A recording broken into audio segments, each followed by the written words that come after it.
I hope that you're having a fantastic day. Today is episode 2 of Swap This for That, and today we're going to be talking about all things sex related. So first we're going to dive into condoms, some of the toxic ingredients that they have and how we can swap them out for a more natural brand, at least. Usually you can't swap out the actual condom itself.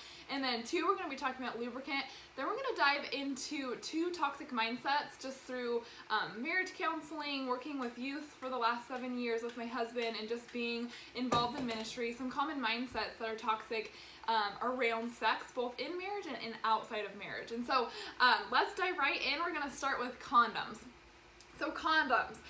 Condoms are an industry that are totally unregulated, which means that they don't have to list any of the ingredients on the label. I have condoms right here. As I can see, there are no ingredients. Usually the only things that they're required to list is if they include latex, like things that are related to allergens and stuff like that. And so I want to share with you guys some of the ingredients that can be found in condoms. A lot of the times you can go to their websites to check and see.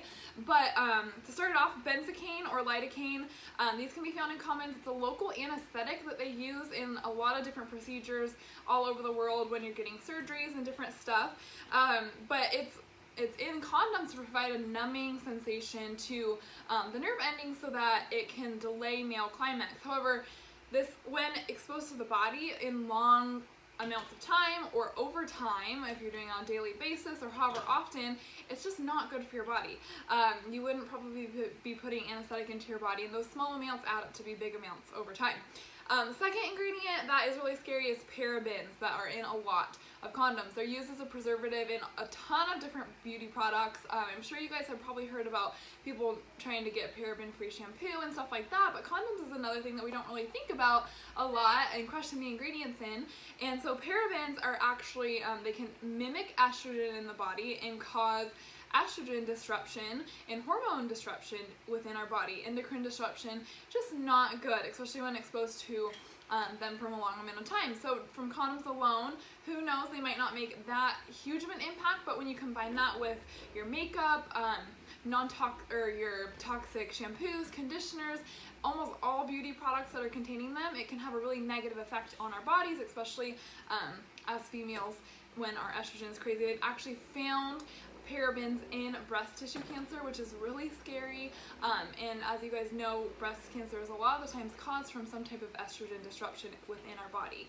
So I'm just going to share one more ingredient. There's lots that are kind of toxic and scary, but it's N9, non-noxyl 9, I think I pronounced that right, and it's added as a lubricant to prevent STDs and to kill sperm, but it doesn't distinguish between bad and good, what it's killing. And so a lot of the times it's going to cause damage in the vaginal wall if used consistently, and it just, can kind of destroy those vaginal membranes.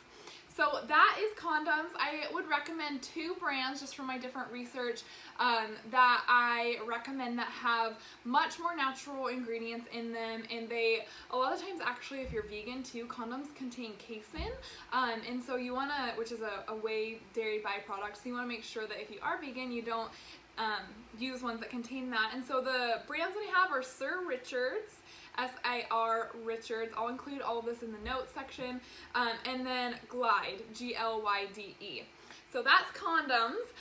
Next up, I want to talk about lubricant. So lubricant is great because there is a really great solution or swap that you guys can make that's super easy that we use and love. So lubricants, again, a lot of them have parabens in them as a preservative. Most lubricants have fragrance, and fragrance, basically, when you read the word fragrance on any label, it means that there's over 500 chemicals that make up that fragrance that mimic the real smell that it's trying to emulate. And so a lot of the times those different fragrance ingredients, those different chemical compounds, are skin irritants and endocrine disruptors as well, messing with our hormones. So you want to be careful for anything that's labeled with fragrance. Phenoxyethanol, I don't know how to pronounce it. It's in a lot of lubricants though. It's a series of chemicals that's actually found in most fumes out there. So paint, exhaust from fuel, all sorts of types of fumes, which we usually don't want to inhale because we know that they're bad for our health, but this is found in a lot of lubricants. super scary, and this actually can even depress the central nervous system of newborns. So if you're using this while you're pregnant, that's really scary. Just research how many toxins are found in the umbilical cords of our newborn babies. It's actually kind of terrifying how it transfers from us into them. And so, yeah, and then the last thing I want to talk about with lubricants is they have petrochemicals a lot, which are crude oils that can just damage the mucous membranes when used over a large amount of time. Any crude oil, I just don't really feel comfortable putting inside of my body. So if you're wondering what you can use instead, coconut oil. You can use plain coconut oil, just make sure you have a different jar for the kitchen and the bedroom. We personally like fractionated coconut oil. I get this brand in Vivo Essential fractionated coconut oil. It's therapeutic grade, and I like that it has a pump. Makes things a little easier. I also like fractionated coconut oil because it's a little thinner, in my opinion, and it absorbs into the skin a lot faster. It's what I use in all my essential oil roller blends to just help absorb into the skin quicker. So the benefits of coconut oil too are amazing. Antiviral, antibacterial, antifungal, antioxidants, like amazing stuff for your body. So it's actually going to help prevent any types of yeast infections or any of that stuff that might typically go on down there. So those are kind of some easy swaps that you guys can make when it comes to the products that you might be using while having sex. Now I want to talk a little bit about mindset when it comes to sex. So first I want to just dive into a mindset that a lot of people have before marriage that's very toxic and that we see harming a lot of relationships once people are married. And this myth number one is that sex is purely physical. I'm sure you guys have heard people talk about this all the time, but I just want to kind of share this analogy with you guys. I heard this in church and I thought it was so powerful. What happens when we have sex is, Google, what's the word? Let me look at it really fast. Quantum entanglement. Google quantum entanglement. You'll learn more about how our bodies intertwine when we are being physical in that way. But one of the things, this isn't even from the Bible. Yes, the Bible says that we will become one flesh. God said that in Genesis, which is amazing. He's so, like, thousands and thousands of years behind science. Science is just now catching up. But if you research anything, any lead brain doctors, Dr. Amen, anyone, they're going to tell you that when you have sex, it creates releases hormones, releases different neurochemicals in our brains, in our limbic system, that creates an emotional bonding. Oxytocin is one of the most prevalent ones that is being released, and so oxytocin is also released when we have babies, when we're breastfeeding, and it's meant to bond the mom to the baby, and it's also meant to create trust and empathy. And so the exact same thing is happening when we are having sex, especially if you're having an orgasm, and our body doesn't designate if you want to bond to that person or not. So if you just want to have a one-night stand and you just want it to be physical, your body's not going to designate between that different stuff. It's going to bond to whatever you have sex with and bond to whatever is making you have an orgasm. And so sex definitely isn't just physical. It definitely works into those different emotional limbs in our limbic system, especially in females. The limbic part of our brain is larger than in males, and that's why you hear a lot of females being more attached and like, how could he just have sex with me for one night and then leave me? Like, I love him, all that different stuff. It's because the females have a bigger limbic system. And so that alone for me is just enough proof. Like, when you study the brain, you learn about how connected and interwoven you become. God designed sex to be this amazing super glue between husband and wife to keep them connected, because marriage is a covenantal relationship, and through the hard, the thick, and the thin, sex can be a really amazing bonding agent that keeps you bound to someone. And so this analogy I saw in church, and I thought it was so powerful. What I did was I glued together a pink and a blue construction paper, and I just glued it together and let it dry. This is kind of representing the boy and the girl when we have sex. And what happens is, no matter how much we want to, when you tear it apart, it doesn't work very well. It's not coming apart smoothly. It's getting ripped up. As you can see, when I open it up, there's blue that's still stuck to the pink that's still stuck to the blue.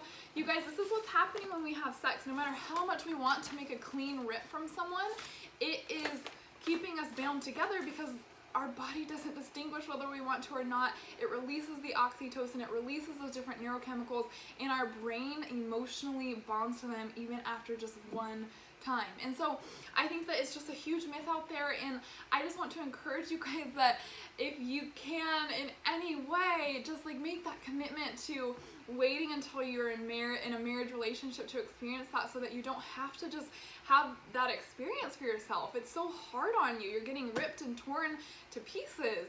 And I do want to say something, that if you are in that scenario where you have maybe had past sexual relationships, the amazing thing about the God that we serve is that you are made new every single day. Jesus went to the cross and died for your sins. And so if you continue to carry that guilt and shame, like, it can be made new. If you continue to carry it, it's like saying like what God did on the cross wasn't good enough. Like, it wasn't good enough to cover your sexual sins. And so yeah, I just want you guys to know that you can be washed clean and made new and a born again virgin, to be able to experience that. And it's going to be a renewing of the mind process. There's of course consequences, but if you continuously bow down in prayer and have your mind renewed every single day in this area, God will do a mighty work in you, and you'll be able to experience the amazing design of sex that God created. So that's toxic myth number 1, is that sex is purely physical. I hope that you guys through that will even maybe go do your own research about the chemicals that are released and just learn a little bit more about that stuff. Myth number 2 that I want to cover is that sex is a bad and dirty thing. And I think that a lot of the times this is something that comes into marriages once you are married, because the church has, I think, done a really poor job at talking about sex. We talk so much about how bad it is to have sex before marriage, and yes, it's important to talk about that different stuff because we want people to have the best marriages possible, but I think that a lot of the times we aren't talking about the positive side of it too. Like, sex is this amazing gift that God designed for us at the very beginning of time. Like, he created Adam and Eve, and he said that they were very good, and they were naked and they had no shame, and the first thing that he commands them to do is to be fruitful and multiply. And if you guys don't know what that means like, go have sex, like, enjoy what I have created for you. God wasn't surprised when they all of a sudden like had sex and one part fit into the other part. Like, he designed this to be the wedding gift for us. It's like the best gift ever that he designed for us. And so I think that what I just want to encourage you guys with on this side is, if you are struggling in marriage and still seeing sex as a dirty or shameful thing because maybe you partook in it earlier in your life and had multiple partners or all of that, I just want to again remind you that you're made new every single day, and to encourage you to just ground yourself in the truth of the Bible and what sex is actually designed for, and that it's meant to be a very, very good thing between a man and a wife, or a husband and a wife during marriage, in the confines of marriage.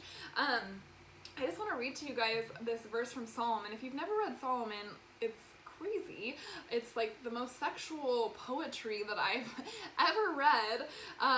I just want to read this. It's from chapter 7 of Solomon. It talks all about sex in this chapter, but it says, "Your neck is like a tower of ivory, your eyes like pools in Heshbon. By the gate of Bath Rabban, your nose is like the tower of Lebanon, looking toward Damascus. Your head crowns you like Mount Carmel. The hair of your head is like purple cloth. A king could be held captive in your tresses. How beautiful you are, and how pleasant, my love, with such delights. Your stature is like a palm tree. Your breasts are clusters of fruits. I said, I will climb the palm tree and take hold of its fruit. May your breasts be like clusters of grapes, and the fragrance of your breath like apricots." Pretty sexual right there. He's talking about like the palm trees and our breasts, and giving you this whole picture of what God designed sex to be. And I think that, unfortunately, because a lot of us have settled and put dirt where God designed delicacy, we see sex as being something that is dirty. And I just hope and pray that through this you guys can get rid of that toxic mindset and renew your mind. It says in Romans 12:2 to renew your mind. Like, don't conform to the patterns of this world, but consistently renew your mind in what God has designed for you. He created sex. He created you guys. He designed all of this. He has an amazing instruction manual in the Bible on how to best use it for our own pleasure. He's not trying to withhold pleasure from us. He's not prude. Just read that Song of Solomon. And so yeah, sex is an amazing, amazing thing that within the confines of marriage and practice can be practiced really any way that you want to, as long as it's within the confines of marriage. But it's not dirty, it's not bad, and just know that if you want to, you can change that mindset by consistently renewing your mind with God. Even maybe Christian marriage counseling can be super helpful. And so I just hope that that's helpful.